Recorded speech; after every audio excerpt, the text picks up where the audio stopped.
surrounded by assholes. お帰りなさいませ、ご主人様。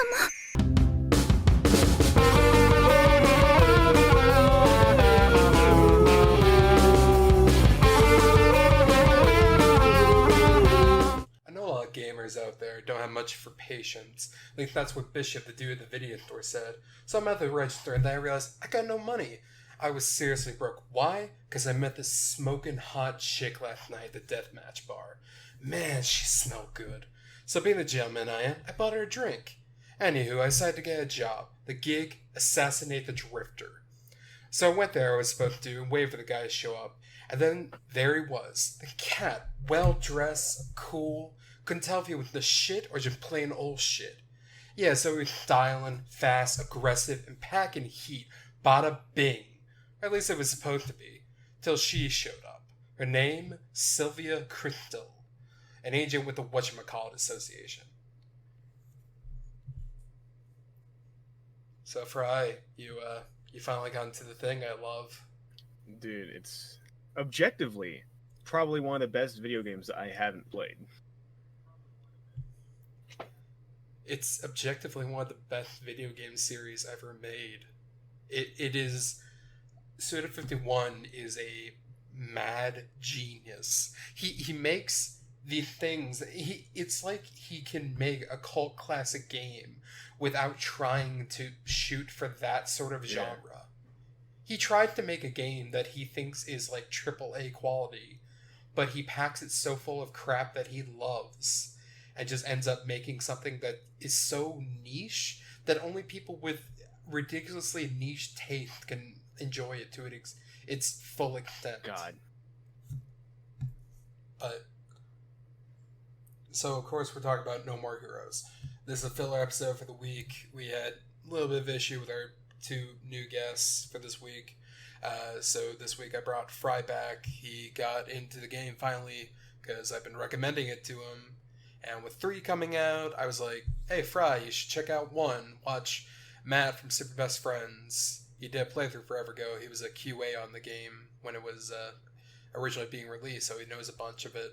Now Fry watched the entire playthrough, and Fry likes it. It's perfectly within his taste. So Fry, you want to tell me how I'm always right? How I'm objectively right? For me. Fucking, it's got everything. Yeah. Over the top, a protagonist that honestly, I'm mad I can't be as cool as Travis Touchdown. Like, that's the motivation for getting out of the bed. It's like, dude, I gotta fucking try. Man, I told you, if I could be anyone in my life, if I could actually be a person from fiction in reality, I would be Travis Touchdown. He's way just so fucking cool, too perfect to be it, and yeah, and he's that type of cool. He's explicitly trying to be cool, and it's so uncool that it 180s or 360s back around to being cool. Away. Yeah. Man.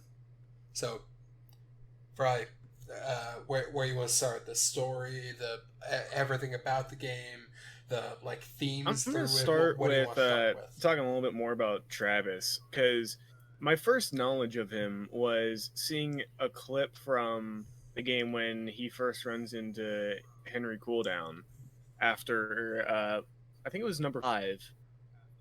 Yeah, it was number 5. I forgot what the guy's name was, though. And, he kills his... Let's shake. Yeah, let's shake. Fucking kills his target. Yeah. And then Sylvia's giving the spell about the rule. And she's like, who? And he's like, he's right. What? And then, he's fucking gone. Then you hear, Mr. Sir Henry motherfucker just jetted. What a pussy. And I was like, man, I need to know more about this shit. Or even just before, where he's so mad that he got robbed. Where he's just fucking, oh my god. What? That's the stupidest rule I've ever heard. It's a perfect combination of like, sure, he's immature, he's an otaku, he likes snowy shit like that. He's not good at fucking cleaning up after himself, but still has enough ambition to do cool shit. He's a perma virgin, until certain things in like a second game. He's horrible with everything. He's like a horn dog. He's a wrestling fan. He he waived all. He is flat broke, not because he bought Sylvia drinks at the death match bar, but because he bought a beam katana on the No More Heroes equivalent of eBay and spent all of his money. I mean, it worked out. It's exactly what someone actually would do. Yeah, fucking give me the opportunity to buy basically like a gimmicky lightsaber, and I would do that shit in a heartbeat. Oh yeah. So, how do you actually feel about the progression of the beam katana, like look wise, in the game? I always thought it was like super cool from the beginning because I've seen the cover art for No More Heroes because I did look through like Wii games at some point because I owned a Wii, but I didn't look at it too hard because I saw rated M. My folks won't let me play it. Fucking whatever. The beam katana progression pretty cool. It seems very consistent, and then even with like the DLC ones, like the green one where you don't have to charge your shit up or whatever, that one is also super cool. Okay, well, see, but actually the thing is, the version of No More Heroes that you were watching was Matt playing the remaster. Heroes Paradise, which it was actually it's not even a remaster, it's just a re-release with some additional content in it that's really just like some battles from 2 and some the beam katanas from 2 put in there. But no, I'm talking like the original ones, which are like the original they all have names, actually. I forget them. But the original one that's on the box art, then there's the second one, and then there's like the club one that's like six of them on the same one. You're talking about. Yeah.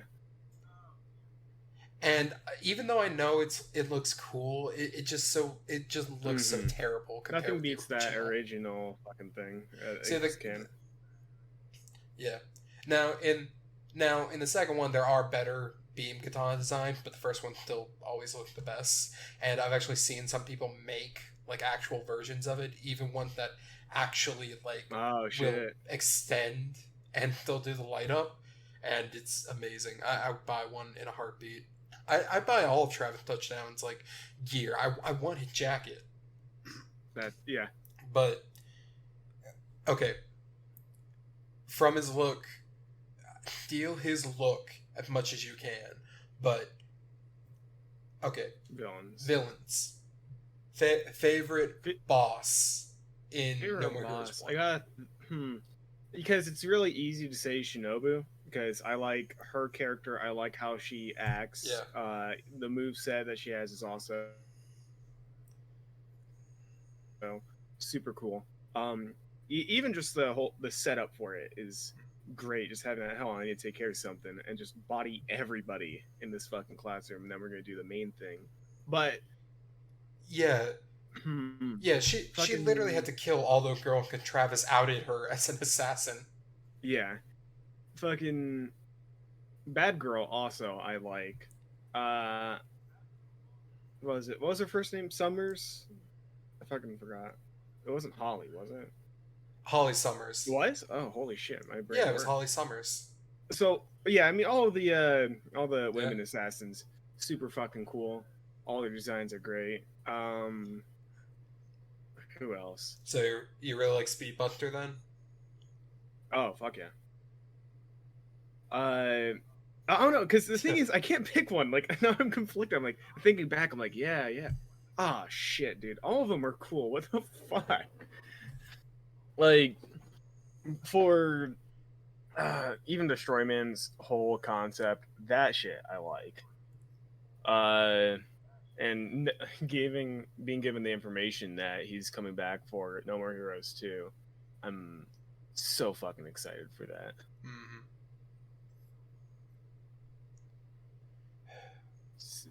It's too cool. It's And personally, like, out of all the bosses, I mean, my favorite two are definitely like Doctor Peace. Mm-hmm. He's a great thing to kind of like start the game off with, because I mean, obviously, like Death Metal is a really good opening. Oh yeah.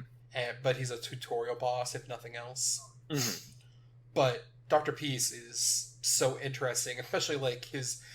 That is the other thing, and as much as I love 2, and I've seen 3 now, and I when I first watched 3, and I'm not gonna say anything much because I want you to experience it like I have.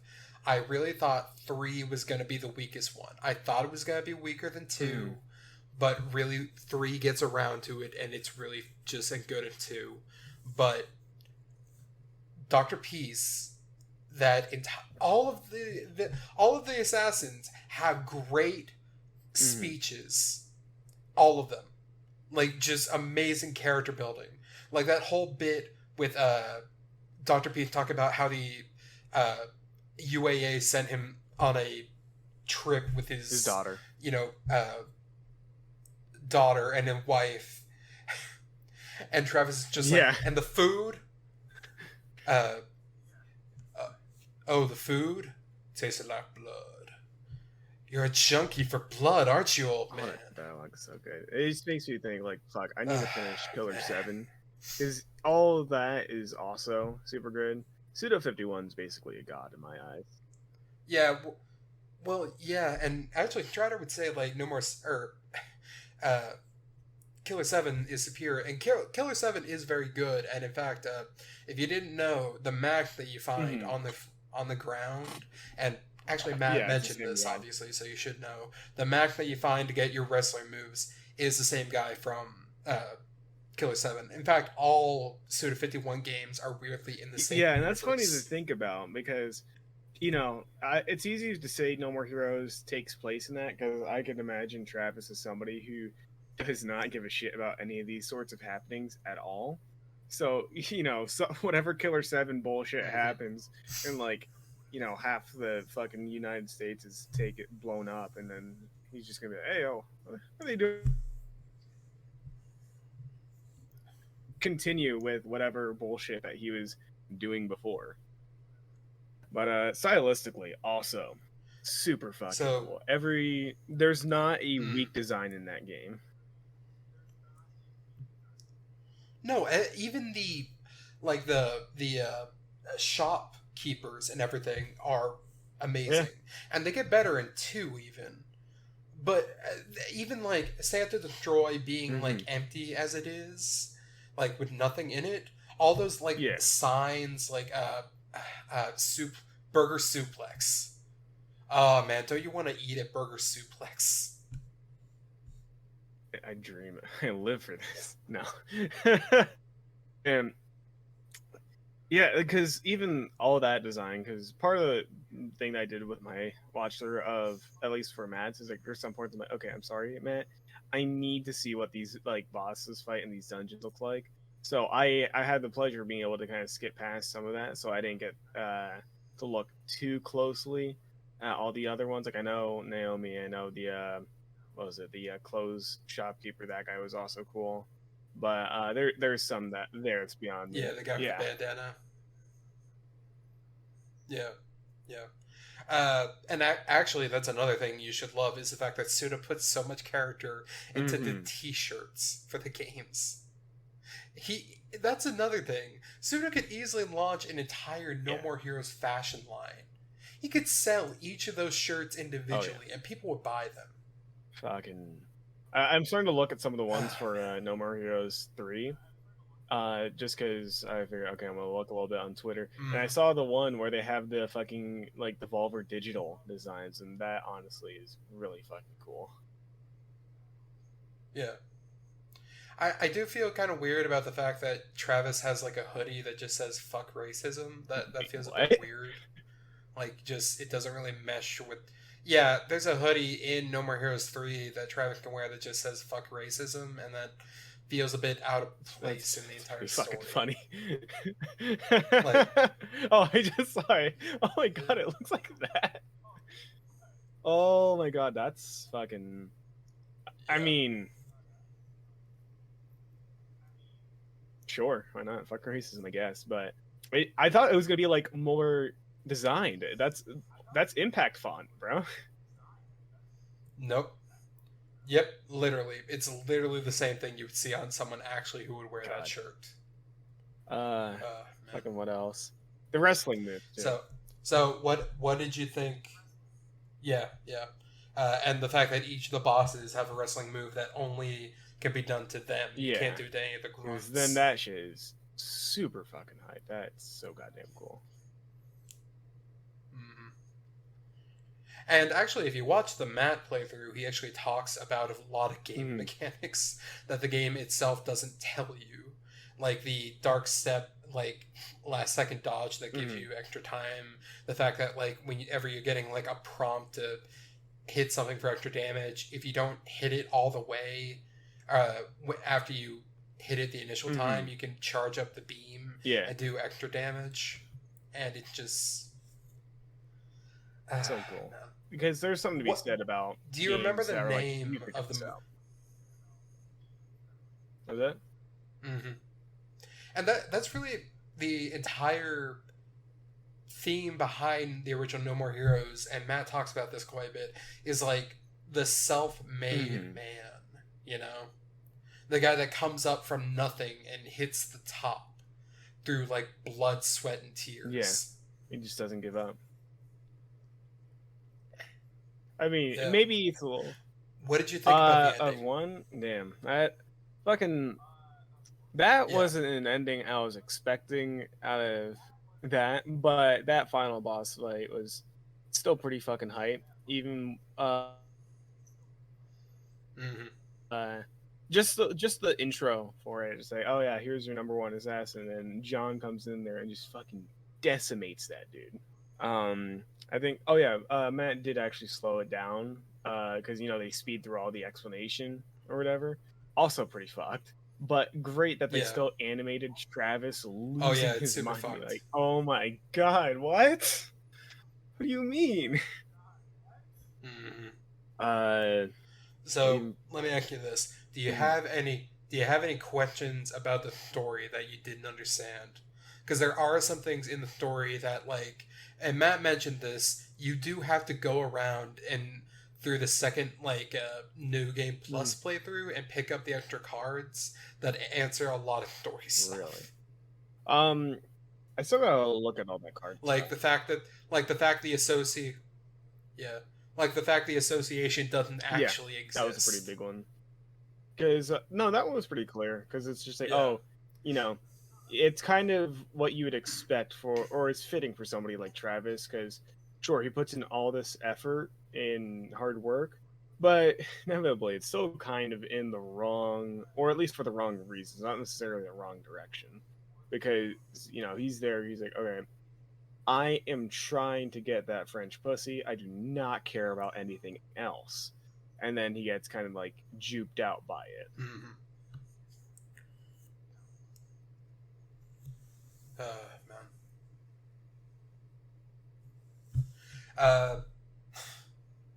So do you feel like you've actually been influenced at all, like artistically and like design wise, by now having seen No More Heroes? I'd say, yeah, absolutely. I've been between like watching that and then a little bit of Black Dynamite, and both stylistically, at least not Heroes Paradise, but the original, and then kind of how No More Heroes 2 looks with the cell shaded stuff. I've started to go like, okay, maybe I don't care about the super detailed stuff. Maybe I do need to go more into the like dark shadows and then just bizarro character designs, because that stuff, I mean, it looks cool, it's fun to draw, and other people generally tend to like it. But the more important part is I just love it. It's fucking fantastic all around. Even when they show like a character who's completely like actually demented, like a bad girl, that shit was also super good. I fucking loved her character design.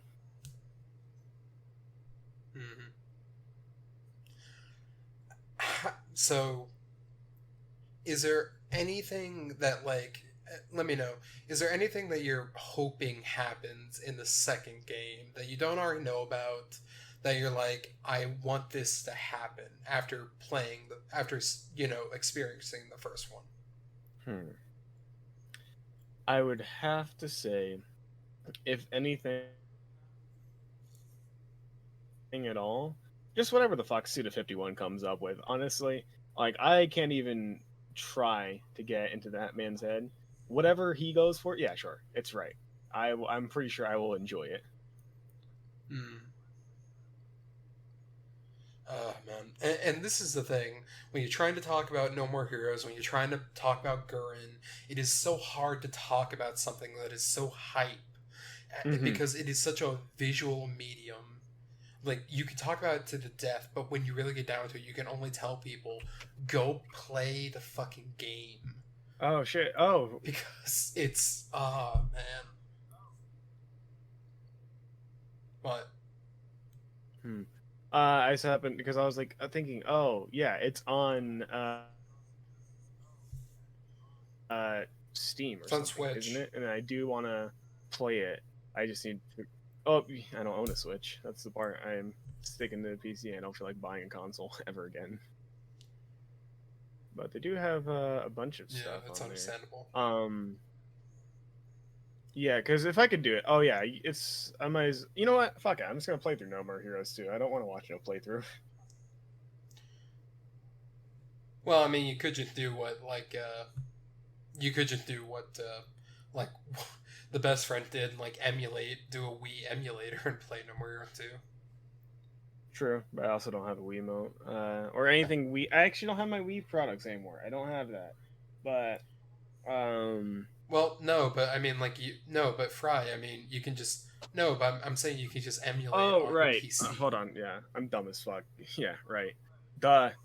I've been meaning to get into that because there's also another game adjacent to kind of No More Heroes and that kind of over the top mindset that I wanted to play.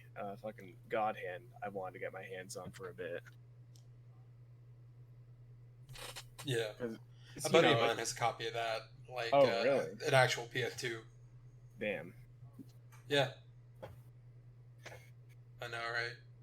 Like it's something I want out of games. So, because just this whole new thing lately, like the whole, oh yeah, we're gonna make a new installment of the old thing that you liked, but it's just gonna completely disregard all of the thing that you originally liked and the people who liked that for that reason. It's so fucking arbitrary and pointless.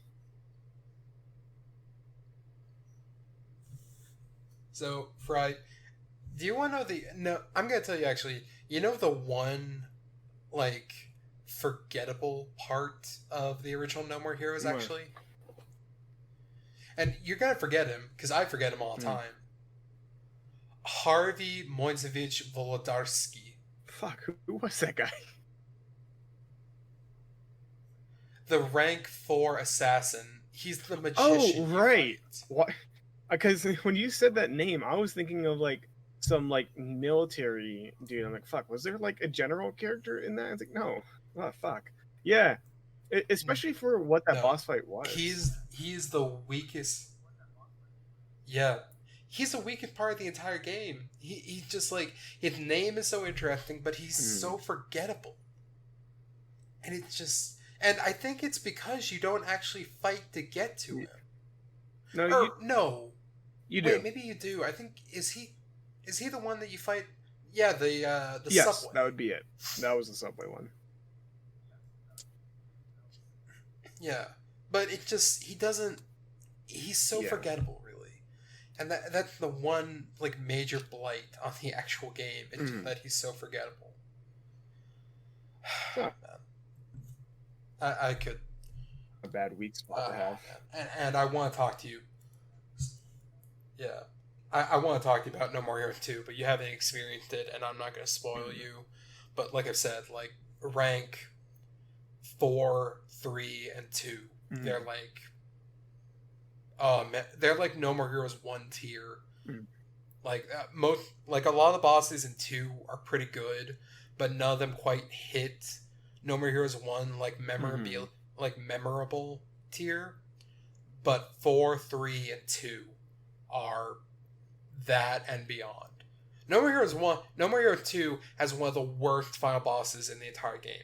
I will say that. That's a well-established fact. It has one of the worst final bosses in the entirety of like gaming. It had the worst final boss in the entire series of No More Heroes. Yeah.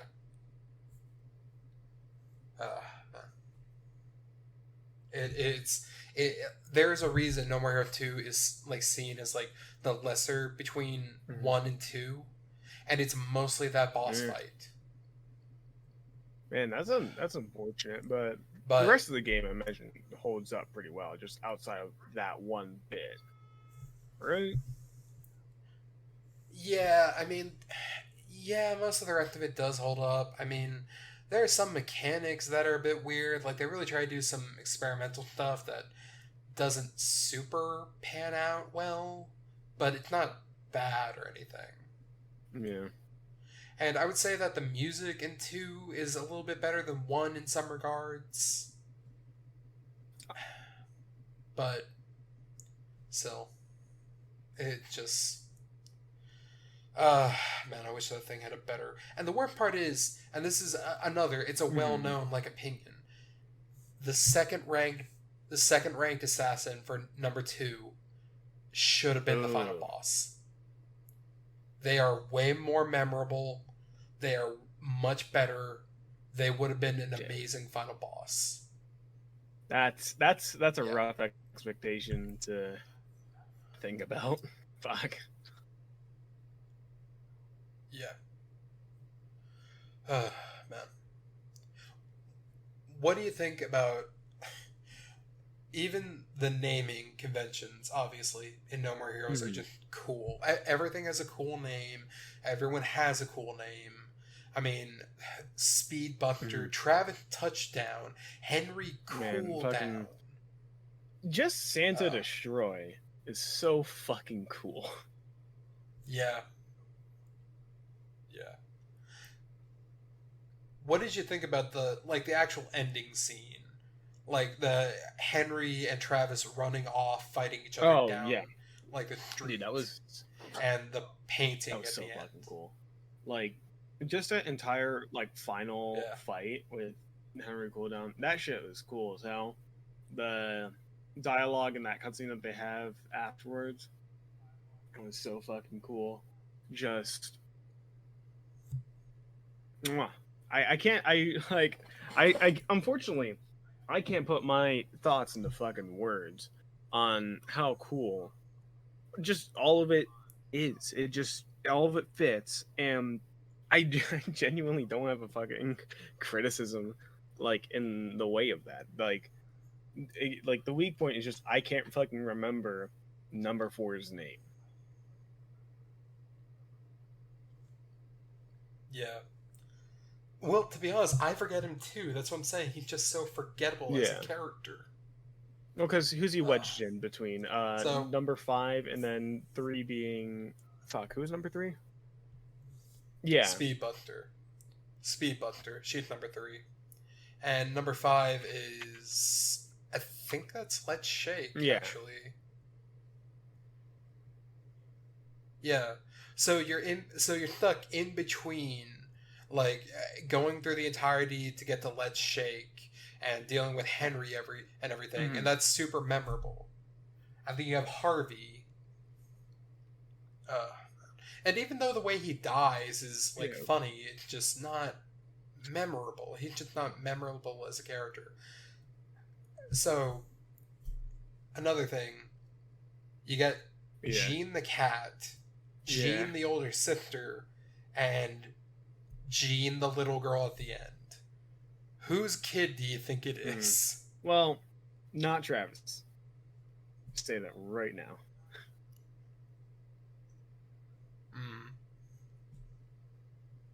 So you think it's Henry's daughter? If I had to guess, yeah, because because I mean, Henry and Sylvia were married, and that would make sense. But more strictly, this is based on the line or the school of thought that Travis knows what sex is, but he just doesn't fuck. I don't even think it's he doesn't fuck. It's that he's unable to. Fucking just every time he gets close, some dude just knocks on his fucking like door, like, "Sir, what do you think you're doing?" You fuck, dude.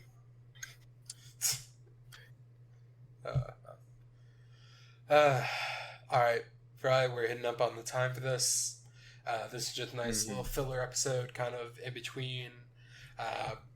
New episodes should be up, recorded sometime next weekend. Sorry about the delay, guys. Fry, after you play Get Around to 2, you want to do another episode? Talk about that one? Because I really want to talk to you. Really want to talk to you about 2. Well, first things first, I gotta fucking finish Killer 7, but yeah, fucking absolutely. Yeah. Man. Oh, before we go, I do want to ask you one final thing. I keep asking you questions, but I gotta know. You finally went back and you listened to Travis' speech during the death metal fight. Oh. Right. Fuck. Ask me about that in the next one. I gotta Fry. I ain't listen. I'm a shit film student. I suck at studying and shit. But no, it just didn't occur to me because I was so excited to go on. You're behind on a thumbnail that we need. Yep. Bro, I'm behind on fucking moving into my goddamn room. It sucks.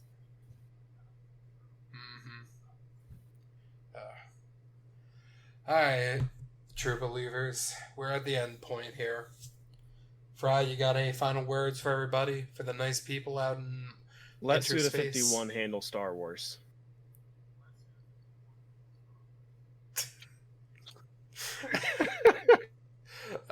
Man, it probably wouldn't be any worse than like the sequels. It wouldn't be any worse. Dude, have you seen the trailer for the fucking anime Star Wars? That shit looks cool as fuck.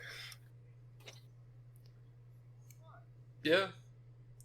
I haven't seen it, but I've seen people talk about how much they like it. Even Prequel said he likes it. So, and as always, my final words are: welcome to the true man's world, or in this case, welcome to the Garden of Madness. See you, everybody.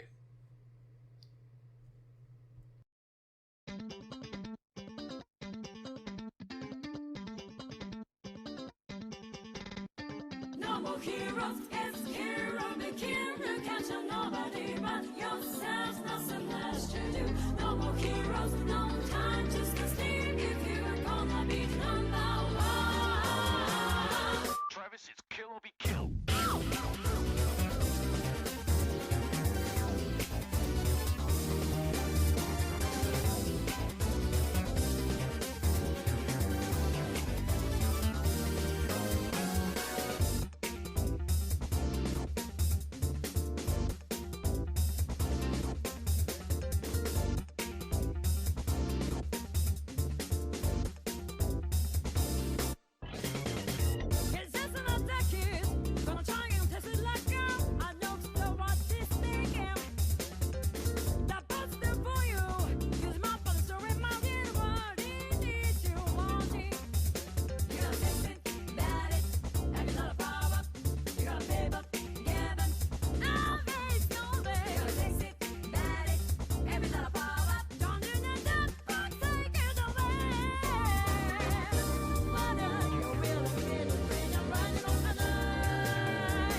Reckless, otaku assassin, pulls me up just to send me crashing.